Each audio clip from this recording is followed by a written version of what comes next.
But that's all the Spanish I can just about master. So, comrades, Pedro, we're delighted to have you here at our party congress in Berlin, re-elected as Spanish Prime Minister. And you are very courageous in the electoral campaign, fighting for an open-minded Spain against right-wing populists in Spain. Congratulations and welcome to Berlin.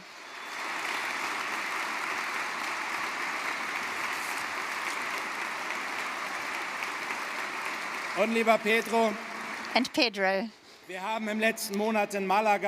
when we met in Malaga last month at the Congress of the European Social Democrats, we saw the passion, your passion, and the passion of the Spanish comrades in favor of a strong Europe.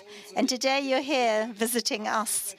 And I can assure you that you have a passionate partner by your side with the German Social Democrats when it's about promoting a social and strong Europe and to fight against the far right and the right-wing extremists in Europe. And we do that together, standing side by side, comrades. In Malaga, at the Congress, I also met Anat Shoshani. She's 25 years old and from our Israeli sister party, Avoda.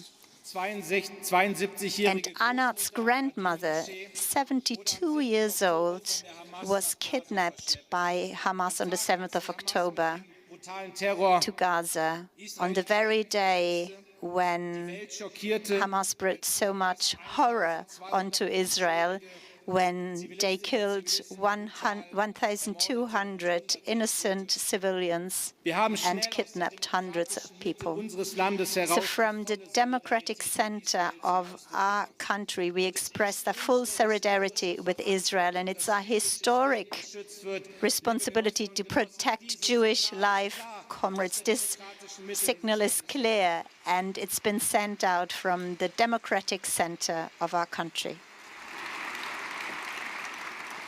Lieber Herr Botschafter, Your Excellency, Ron Prosser, we're also delighted to have you here at our party congress. You stand, or you symbolize the close connection that we have as a party with your country. And as Social Democrats, I want to repeat, never again does have no expiry date, because never again is an attitude that we as Social Democrats have adopted.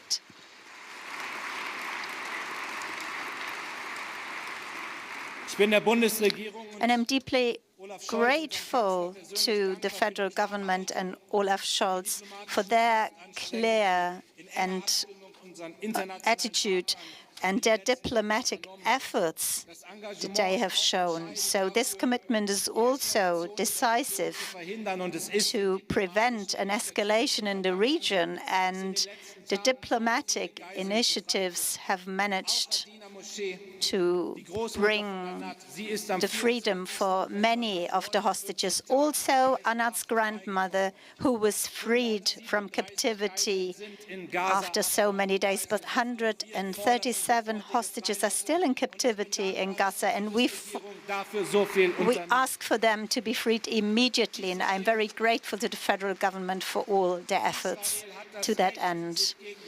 Israel does have the right to protect itself against the terror of Hamas and to make sure that such acts will never be repeated again. Comrades, we also see the terrible humanitarian situation in Gaza, the many lives lost among the civilians, many children who lost their lives, and it's breaking our heart. And we see in Germany as well that citizens here in Germany are suffering, are fearing for the lives of their loved ones because of the terror that Hamas brought to the region. And their pain, their suffering is part of our society, just as well as the pain of the many Israelis who fear for the future of their country. And now, do I really need to take a decision whether to share in the pain of one side or the other? No, because we are convinced every civilian life lost is is terrible and cannot be accepted, and that we do not choose sides in that respect, comrades. So the European Union and federal government have multiplied and increased humanitarian aid for Gaza, so those injured can be helped, and that is all in the spirit of international law, and the rules and regulations of international law need to be abided by and adhered to also in this war, comrades. And the wise words of Yitzhak Rabin, well, I want to remember these words. He said that Israel needs to fight against terror as if there were no negotiations, and lead negotiations as if there wasn't any terror. And although the path to a two-state solution seems out of reach, that would be the only condition, the only possibility for sustainable peace in the region, and we as Social Democrats will keep on supporting this approach. Comrades, when I was elected party chair 2 years ago, I took a decision. I wanted to bring new life into the international politics of the SPD, to also underline our linkage, our connections with all our sister parties in the world, and to fight together against the far right. And that was before the 24th of February 22 and long before the 7th of October 23. So who would have thought that international politics would become the focus of our politics? The attack, the war of attack violating international law of Russia against Ukraine is a turning point, really a Zeitenwende in the international order. And I also asked the International Commission to bring social democratic answers to this world in turmoil, and we've done that over the past 2 years, internally in our commission, but also publicly with our commission on fundamental values, with the Friedrich Ebert Foundation, with our members, feminist networks, the young socialists and experts in Germany and beyond. So we have gone through an intense process for these 2 years, and the motion that we are discussing right now are the fruit coming out of all these discussions. So, comrades, we can be proud that we were able to speak about international topics in that intensity. But it's not only discussing them. I'm also delighted to welcome the new chair of the CHP, our sister party from Turkey, Özgür Özal. Özgür, Germany and Turkey are united in a bond of friendship. Millions of Turkish people have become Germans living in Germany. So they enrich our country, our culture, our economy, becoming more innovative. And when in February this year the earthquake took place and 60,000 people lost their lives and millions of existences were destroyed, we were deeply hurt.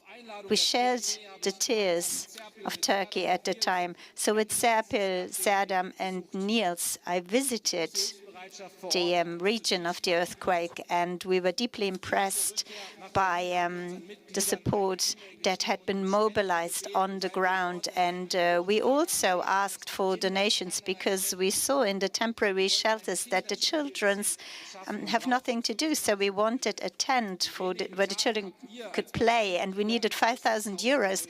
And you, as party members, donated 30,000 euros. So we could donate this tent, and also the contribution of social workers. So that was a small but a relevant contribution, which made me feel again that we don't only talk about international solidarity, but we fill it with life very specifically in specific situations, and we can be proud of that. And you led with your own example.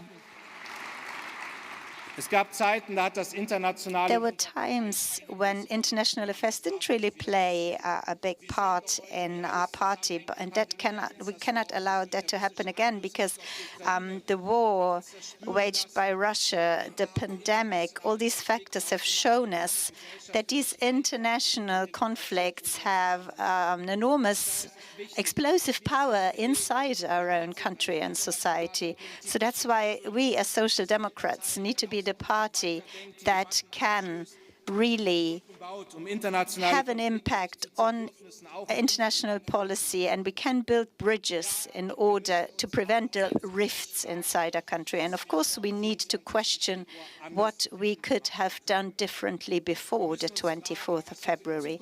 We need to ask ourselves what we can learn for the future, and we need to do it as well.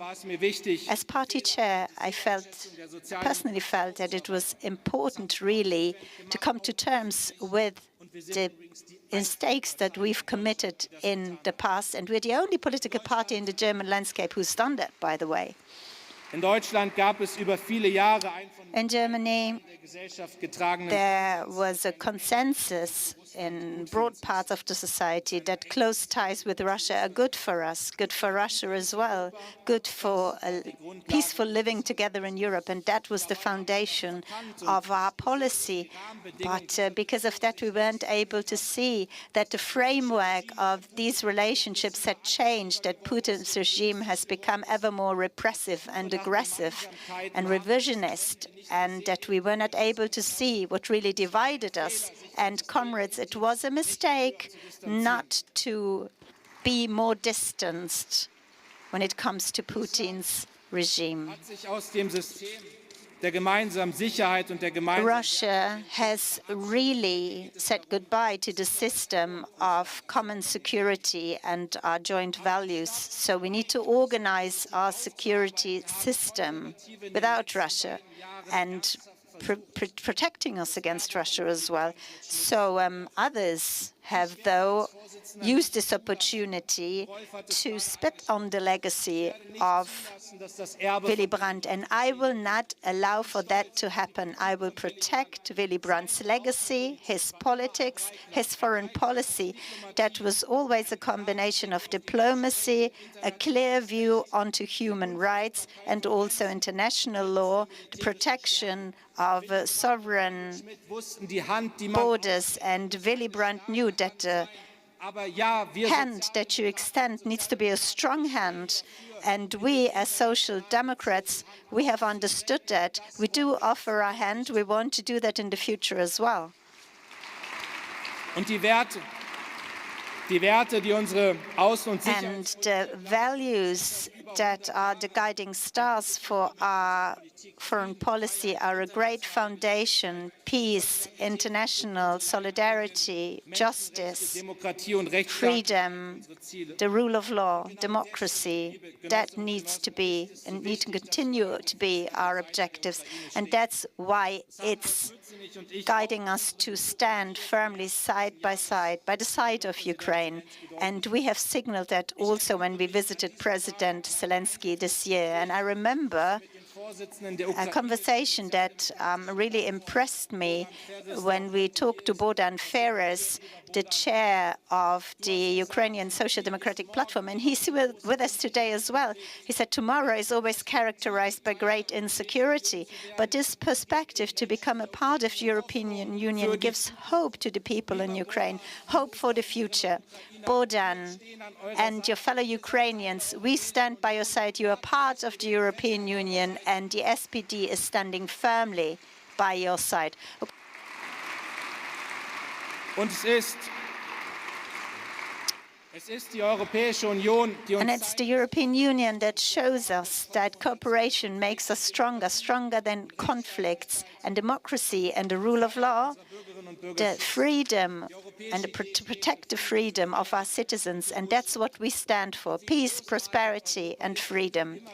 And Europe is a great concept, and we're ever more aware of that when taking a look at the national debates. 27 nation states that are developing their strength together, 450 million citizens, and no other country is benefiting as much from the European European Union, as Germany does.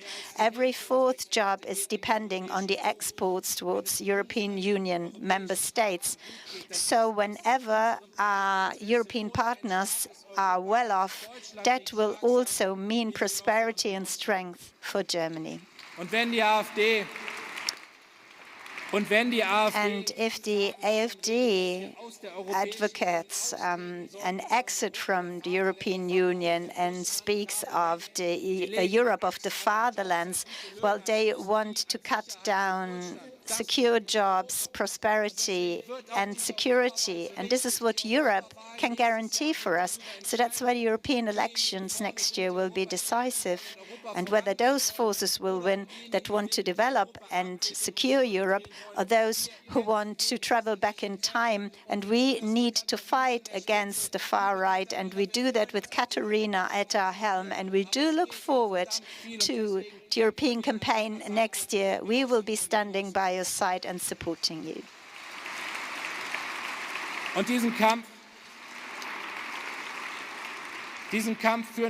And we are also engaging in this fight all over the world. In August, I supported last year Lula, President Lula. He was candidate at the time, and I met him last week as president last week here in Berlin. And he, of course, wants to forge more bonds between the social democratic family around the globe. And that's why I'm grateful that we, as SPD, have now an agreement with the PT, the party in Brazil, that we want to stand together. We want to improve also our approaches in terms of climate policy. Also in Mongolia, we have similar agreements. So, comrades, it's important that we also look onto countries outside Europe. The world is in turmoil, and we need to take the global south into account. Rolf has mentioned it. It's not about prescribing other nations how they need to be, but that we need to be aware that this is an international competition also against countries like China and Russia. And we need to make clear that we are the better partners. We have cooperation on offer, speaking on eye level, in equal rights.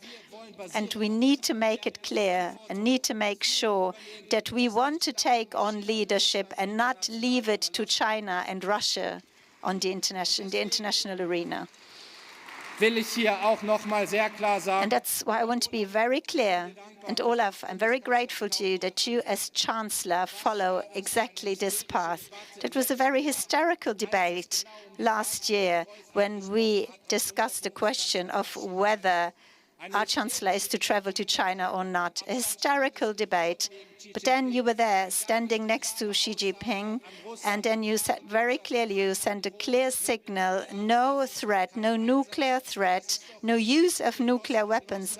And that was the only right thing to do. Of course, it was the right decision to travel to China and to also show the values that we stand for, to look for global cooperation and to send a joint signal to Russia as well. Thank you, Olaf, for having done that. And it's great that you are having this international mission and that you're living up to it.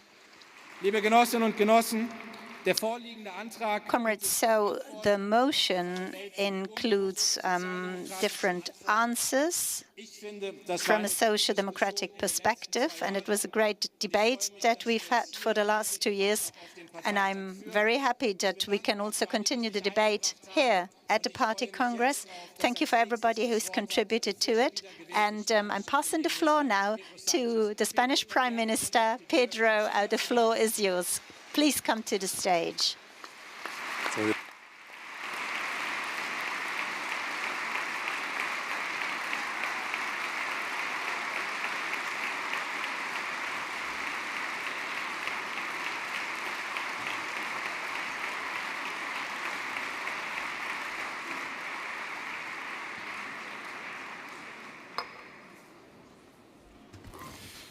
Thank you very much, President. Thank you very much, dear colleagues.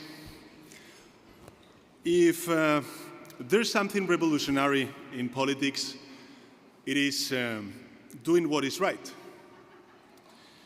And what is right in times of uncertainty and deep transformation like the ones we're living is to show leadership and determination.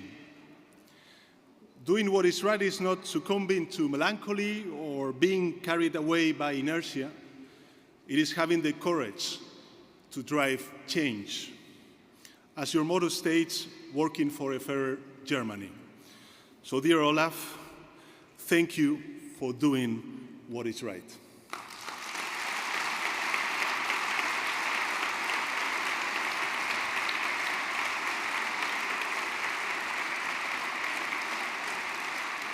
Thank you for your vision to lead the green and digital transformation of this great country. And thank you for your courage to lead change in Germany. And I can tell you that today and always, here in Berlin, in Madrid, or in Brussels, you will always find me by your side.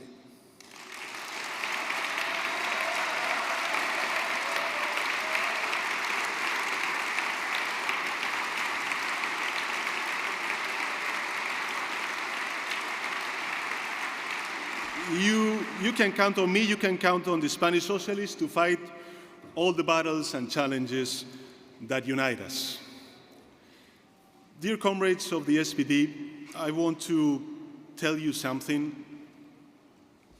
To me, as Secretary General of the Socialist Party in Spain, being at your Congress is much more than a great honor. It is almost a moral obligation. We, the Spanish Socialists, have a tremendous debt of gratitude to this great party, the SPD, not only for helping us to strengthen social democracy in Spain, but because the SPD decisively contributed to consolidating democracy in my country. Thank you very much for that.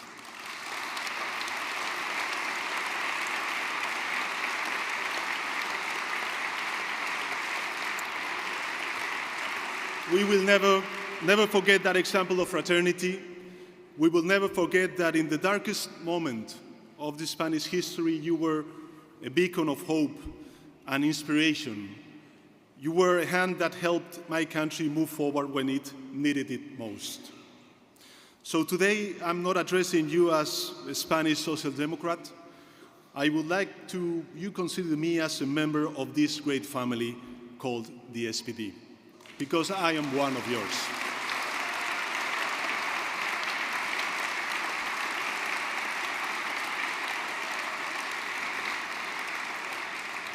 Dear comrades, we live in times of uncertainty and great transformations. Reality is becoming increasingly complex, and the future is becoming more uncertain. Technology has transformed our lives to levels we do not fully comprehend. Climate change threatens the future of our planet. We have just overcome an unprecedented pandemic. We thought we had left behind military conflicts in Europe, but we are experiencing them in Ukraine and now also in the Middle East. But no matter how profound the changes are, some certainties are equally deep. We know that inequality is a corrosive force against coexistence and peace. We know that education is the best investment a society can make. We know that a public safety net in the face of misfortune is a guarantee for progress. So in a time of great uncertainties, it is good to remain faithful to the principles and values that define us, those of social democracy. Europeans learned this with much suffering. We know that hatred and fear are dangerous viruses, a virus that can be lethal for our democracies. The far right understand this very well. They know how to spread the virus. Unfortunately, this virus is invading traditional right-wing politics in many parts of Europe and the world. The world is at a major crossroads. We've seen it in advanced democracies like the United States. We never know or we don't know yet what's going to happen in the next US elections, but also in the past in Brazil, and now in Argentina. We are witnessing it in Europe. A global battle is being fought between science and animalism, between the equality represented by feminism or the privilege of sexism, between social justice or inequality, between respect for human rights or the barbarism of war, between culture or a return to censorship, between democratic respect or the populist insult of extremists. That is what is at stake, right here and right now. Either democracy provides security or insecurity will jeopardize the survival of democracy. Either we face all this huge transformation, climate change, digital transformation with social justice, or the foundation of our prosperity will be weakened. Either Europe moves forward or Europe returns to the past.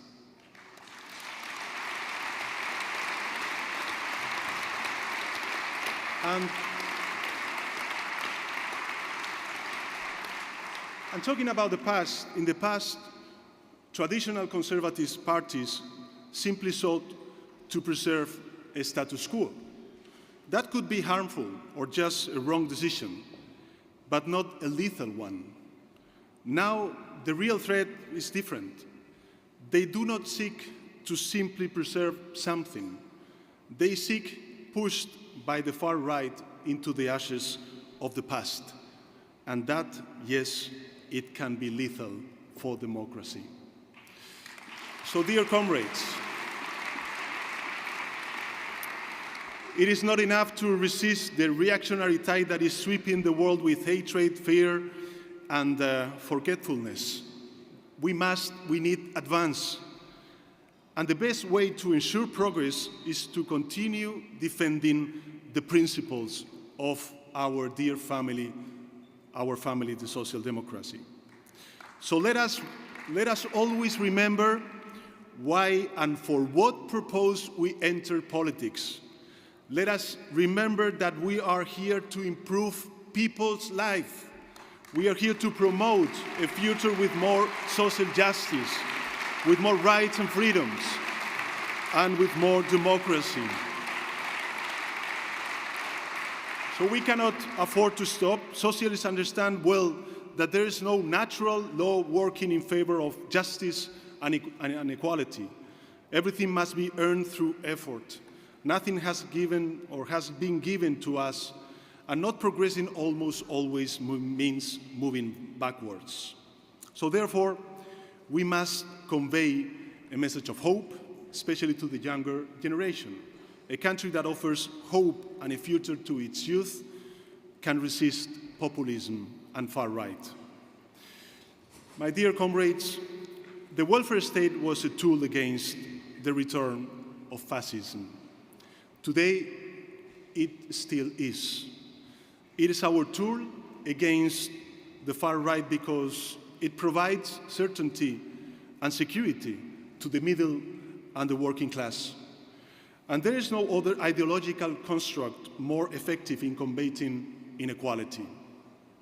It is a powerful instrument, just as powerful as the ideal of a united Europe. Europe is not only a powerful safety net, as it proves during the pandemics. It is a global force and a source of inspiration in a world in need of it. A brave ideal in constant motion. This brave and determined Europe faces an existential dilemma today. Do we want a Europe that serves as a beacon to inspire the world through its example of integration and progress? Or do we want a Europe hiding behind the trenches? Do we want to be an inspiration, proof that democracy, social justice, and cutting-edge economics can work together? Or do we want a frightened Europe dominated by fear? We need a Europe that is increasingly united and at the same time increasingly open. a forward-looking Europe, without nostalgia, not even for the achievements already attained.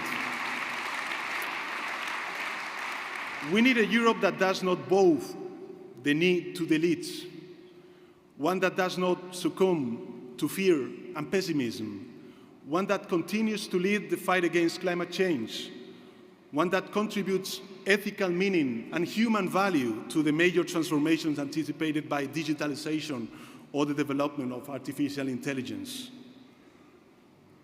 My friends, my friend Olaf, dear Olaf, your cause is our cause. Your success will be our success because we believe in the same principles, because we wield the same weapons of justice and hope, because we are united by the desire to move forward and not retreat in the face of the same adversary. An adversary that we halted a few months ago in Spain with the power of the people, the power of votes. Spain said no to regression and fear. It said no to the past and retrogression. And Spain said yes to progress. It said yes to the future and the unwavering will to advance.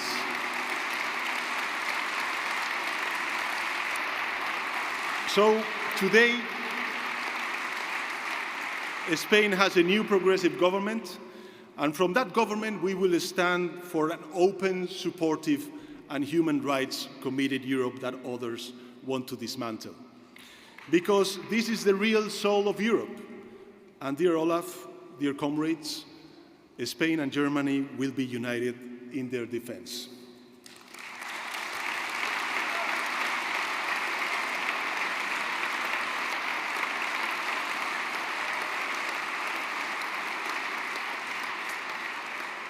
It is often said that perseverance leads to victory. Next year, in the European elections, we must prove it right. We don't consider any battle lost, and we don't consider any battle lost, and at the crossroads, we will stand on our principles while others are giving up. We must assume that responsibility, my dear comrades, even if we have to do it alone due to the desertion of those unable to resist the advance of the far right. Dear friends, I have spoken about memory, Europe, the principles, values of social democracy, and the need to resist the virus of hatred and fear that the right and the far right tries to spread. Let me finish with the memory of a man whose life embodies all these values.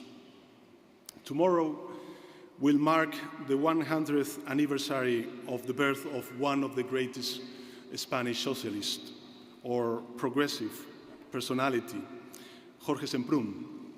He was the Minister of Culture in the socialist government in Spain back in the 80s of the 20th century, a committed Democrat to the cause of freedom in Spain, France, and Germany. Confined in the Buchenwald camp near Weimar, close to the oak tree preferred by his beloved Goethe, he sought refuge in the verse of Hölderlin and Heine. Shortly before his death, Semprún spoke in the Bundestag at an event in memory of the victims of Nazi barbarism. There, he praised with admiration, and I quote, "the human mentality and the extraordinary civic courage of his German anti-fascist comrades." So, dear comrades,